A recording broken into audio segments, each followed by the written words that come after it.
Assalamualaikum warahmatullahi wabarakatuh. Selamat malam, salam sejahtera untuk kita semua. Nah, pada pertemuan kali ini kita akan membahas materi tentang kepemimpinan risiko. Nah, baik, kita lihat saja bahan PowerPoint-nya. Nah, jadi secara umum, pemimpin merupakan sebuah jabatan dengan otoritas tertentu yang mengemban tugas dan tanggung jawab untuk membawa orang lain kepada mencapai sasaran. Nah, jadi yang namanya pemimpin itu harus paham yang namanya ilmu manajemen, fungsi manajemen, bagaimana cara merencanakan, mengorganisasikan pekerjaan, terus melakukan implementasi pekerjaan sampai dengan evaluasi dan rencana aksi. Selain itu, seorang pemimpin juga dituntut untuk senantiasa berpedoman pada aturan dan kebijakan yang berlaku dalam menjalankan kepemimpinannya di organisasi. Namun, hal tersebut tidak menjamin bahwa semua pemimpin memiliki sifat kepemimpinan dalam memimpin organisasi. Nah, di sini dijelaskan bahwasanya di dalam suatu organisasi ataupun perusahaan, siapapun harus tunduk kepada aturan, baik pimpinan di perusahaan tersebut ataupun pegawai atau staf. Nah, jadi biasanya peraturan ataupun regulasi yang ada di dalam suatu organisasi atau perusahaan itu disepakati, disusun, dirumuskan, dan menjadi satu acuan, satu dasar yang sama-sama harus dilaksanakan di perusahaan. Nah, jadi di sini juga dijelaskan bahwasanya semua pemimpin ya belum tentu memiliki jiwa kepemimpinan. Jadi ada pemimpin yang tipenya bos, pemimpin yang tipenya kepemimpinan, ada pemimpin yang tipenya lainnya ya. Jadi mungkin ada pemimpin yang tidak suka bersosialisasi dengan anggotanya, atau ada pemimpin yang selalu menjalin hubungan agar target-target perusahaan dapat tercapai. Jadi itulah contohnya ya. Selanjutnya kita lihat di slide selanjutnya apa yang dimaksud dengan kepemimpinan. Nah, jadi di sini kepemimpinan merujuk pada sebuah sifat yang melekat pada diri individu dan mengarah pada bagaimana seseorang mampu menjadi teladan bagi orang yang dipimpin untuk mencapai sasaran bersama. Nah, jadi kalau misalnya pemimpin yang memiliki kepemimpinan itu akan ditiru, akan menjadi sosok yang harus di pedomani, bukan ditakuti ya. Jadi kalau pemimpin yang ditakuti itu adalah biasanya pemimpin otoriter yang semena-mena, yang tidak demokratis dan lain sebagainya ya. Selanjutnya di sini dijelaskan juga bahwa terminologi kepemimpinan sering dikaitkan dengan pernyataan yang menunjukkan arahan dan perintah. Nah, jadi pemimpin itu identik dengan yang namanya perintah, arahan, instruksi, memo ya dari atasan terhadap tugas-tugas tertentu. Begitu pula dalam organisasi, di mana arahan dari pimpinan puncak merupakan gambaran dari langkah organisasi untuk menghadapi ketidakpastian dan mencapai sasaran. Nah, jadi tugasnya pemimpin itu terutama di pimpinan puncak itu merupakan perumus atau pembuat konsep atau pembuat peta jalan ya organisasi mau dibawa kemana gitu. Jadi ketidakpastian tujuan yang di masa depan itu sudah direncanakan bagaimana cara mencapainya. Jadi itulah pemimpin yang sebenarnya gitu ya, yang memiliki kepemimpinan. Tentunya dia menjadi tauladan bagi anggota-anggotanya atau karyawannya, sehingga visi bersama itu bisa dapat tercapai. Nah, di dalam Standar Nasional Indonesia ISO 31000 tahun 2018 dijelaskan bahwa pimpinan puncak baik eksekutif maupun badan pengawas harus mendemonstrasikan kepemimpinan risiko dalam organisasi dan berkomitmen terhadap kepemimpinan tersebut dalam rangka mengkultivasi budaya risiko yang efektif dan proses pengolahan risiko di organisasi. Nah, jadi di dalam ISO 31000 tahun 2018 ini kan itu kalau misalnya kita pernah belajar manajemen, itu ada top level manajemen, middle level manajemen, low level manajemen. Jadi pimpinan puncak itu adalah yang top deh ya. Biasanya dia di sini yang direktur utama, komisaris, terus di situ bisa juga badan pengawas. Kalau di universitas ada namanya majelis wali amanat ya contohnya. Jadi harus siapapun yang di top level manajemen itu harus mempraktikkan ya kepemimpinan risiko dalam organisasi. Jadi kepemimpinannya harus menggambarkan ataupun menunjukkan bagaimana dia menerapkan menjunjung tinggi mempertimbangkan risiko-risiko ya dalam segala jenis bisnis proses yang akan dilaksanakan. Nah, jadi jika sudah berkomitmen dalam hal tersebut, maka dalam rangka mengkultivasi budaya itu ya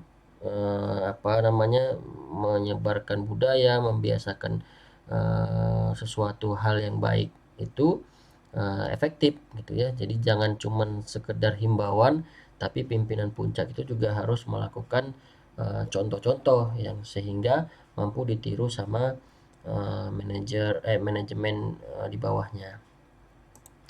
Nah, selanjutnya peran seorang pemimpin risiko sangat diperlukan dalam proses asimilasi budaya sadar risiko yang positif.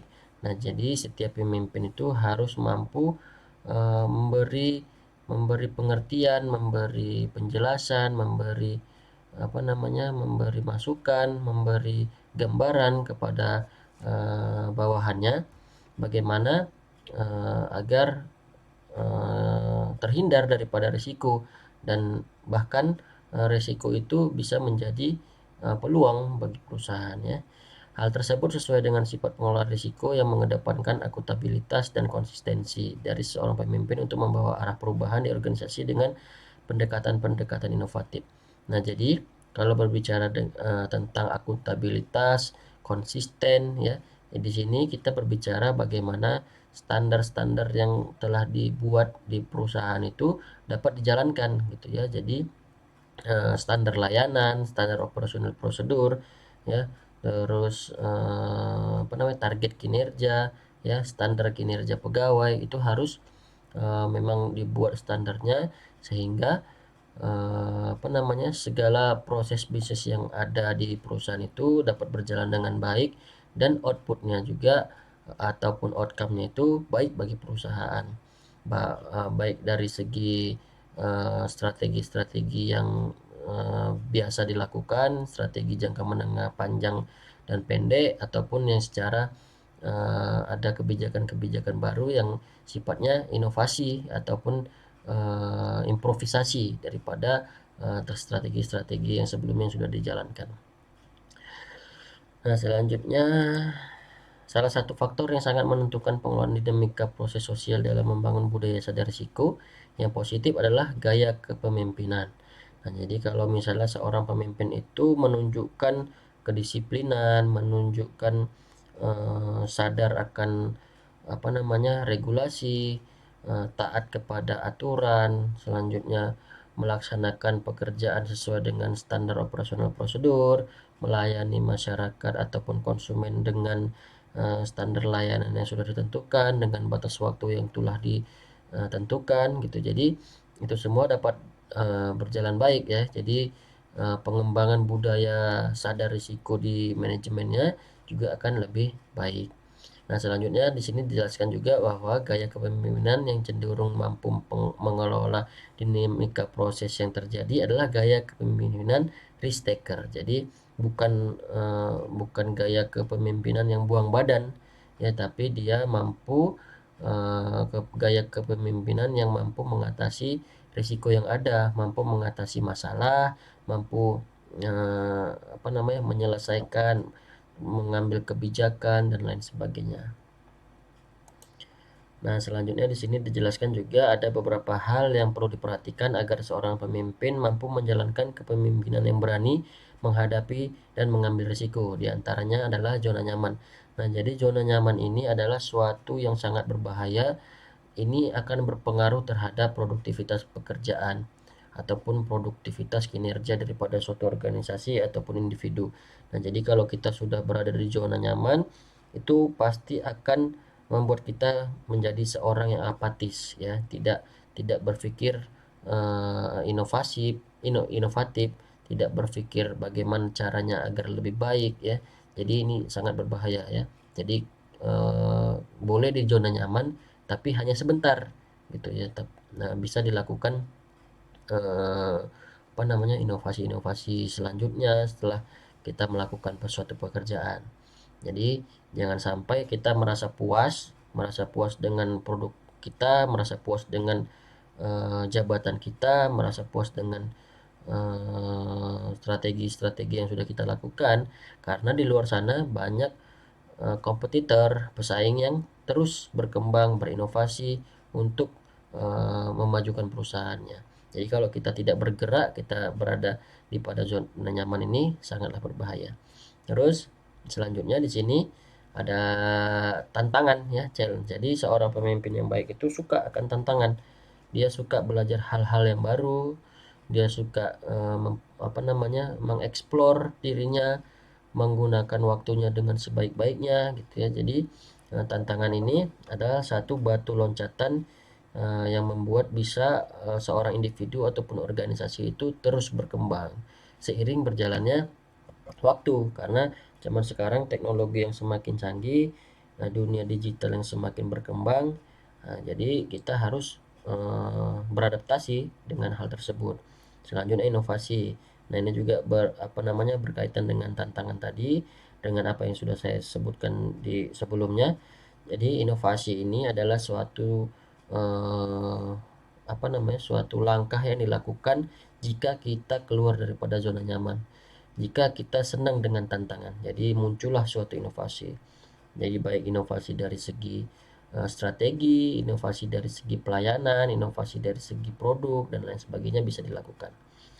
Dan rasa percaya diri atau confidence ya. Jadi kalau kita tidak memiliki kepercayaan diri, maka proses-proses yang tadi kita sebutkan ya susah untuk kita laksanakan, karena nanti kebanyakan mindernya, kebanyakan takutnya gitu. Jadi seorang pemimpin yang baik itu memang sebaiknya adalah orang yang percaya diri, orang yang berani mengambil risiko, orang yang berani mengatasi risiko, orang yang tidak hanya berada di zona nyaman ya, tapi dia mampu terus uh, mengembangkan kompetensinya, mengambil tantangan-tantangan yang ada, selanjutnya berinovasi. Nah, ini ada slide terakhir ya. Jadi keterampilan dalam kepemimpinan mencakup proses penyatuan terhadap objektif, proses komunikasi dan perencanaan di dalamnya. Nah, jadi baik dari segi objektif, proses komunikasi yang baik, selanjutnya dilakukan perencanaan yang baik juga ya. Jadi dari ketiga proses ini saling berkaitan agar strategi yang dilakukan di masa akan datang itu tepat sasaran ya. Dalam konteks manajemen risiko, tugas utama seorang pemimpin risiko adalah menentukan arah dan kebijakan risiko dalam organisasi. Nah, jadi setelah dilakukan yang namanya analisis risiko, pemimpin itu harus tahu menentukan arah dan kebijakan risikonya. Itu bagaimana cara mengatasi risikonya, memberikan level tingkatan risikonya, apakah bisa ditalangi, dihindari, ataupun diselesaikan gitu ya. Artinya seorang pemimpin risiko bertanggung jawab penuh terhadap seluruh proses dan aktivitas dalam manajemen risiko. Ini sudah pasti. Jadi di enterprise risk management itu di awal kita pembahasan mata kuliah ini sudah saya jelaskan.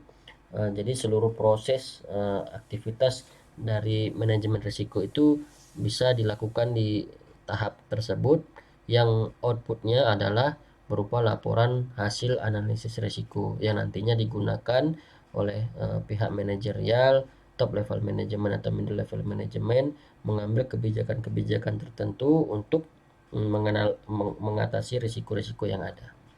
Nah, baik, sekian materi kita tentang kepemimpinan risiko pada kesempatan ini. Terima kasih atas perhatiannya. Wassalamualaikum warahmatullahi wabarakatuh.